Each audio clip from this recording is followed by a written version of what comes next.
الحمد للہ رب العالمین والصلاة والسلام علی سید المرسلین اما بعد فاعوذ باللہ من الشیطان الرجیم بسم اللہ الرحمن الرحیم۔ ہم پڑھ رہے ہیں اسلام کی بنیادی باتیں پارٹ 2۔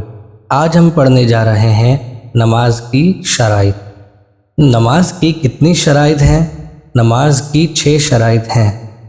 نمبر 1 طہارت، نمبر 2 ستر عورت، نمبر 3 استقبال قبلہ، نمبر 4 وقت، نمبر 5 نیت، نمبر 6 تکبیر تحریمہ۔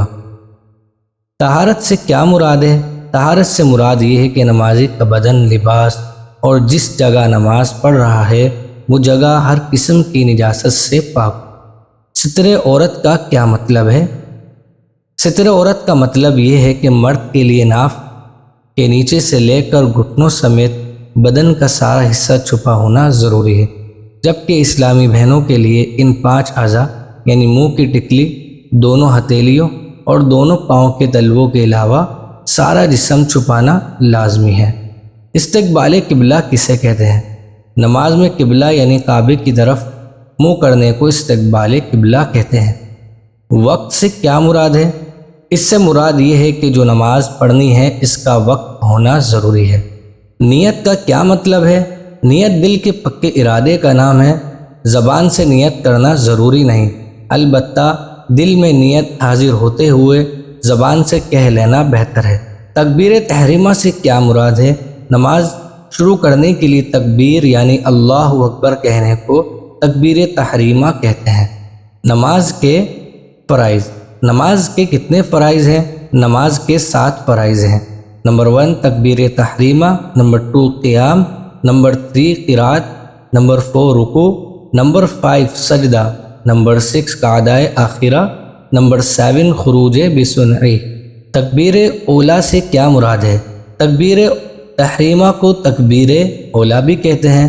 یہ نماز کی شرائط میں آخری شرط اور فرائض میں پہلا فرض ہے، اور اس سے مراد نماز شروع کرنے کے لیے تکبیر یعنی اللہ اکبر کہنا ہے۔ قیام کسے کہتے ہیں؟ تکبیر تحریمہ کے بعد سیدھا کھڑا ہونے کو قیام کہتے ہیں۔ قیام اتنی دیر تک ہے جتنی دیر تک قرات۔ قرات کا کیا مطلب ہے؟ قرات کا مطلب یہ ہے کہ تمام حروف مخارج سے ادا کیے جائیں۔ آہستہ پڑھنے میں بھی ضروری ہے کہ خود سن لے۔ رکوع سے کیا مراد ہے؟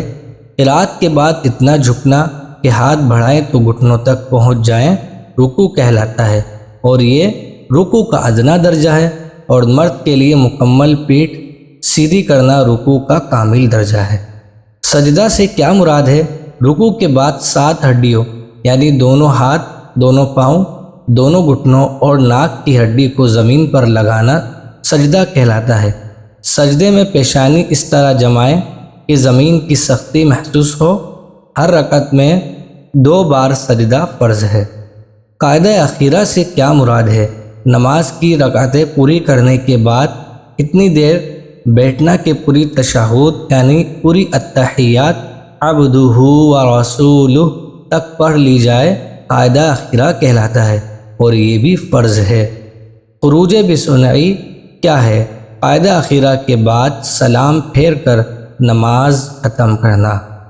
اسی کے ساتھ آج کا یہ لیسن کمپلیٹ ہوا۔ ملتے ہیں نیکسٹ ویڈیو میں۔ ویڈیو اچھی لگی تو پلیز قرآن ٹیچر چینل کو سبسکرائب ضرور کریں۔ السلام علیکم ورحمۃ اللہ وبرکاتہ۔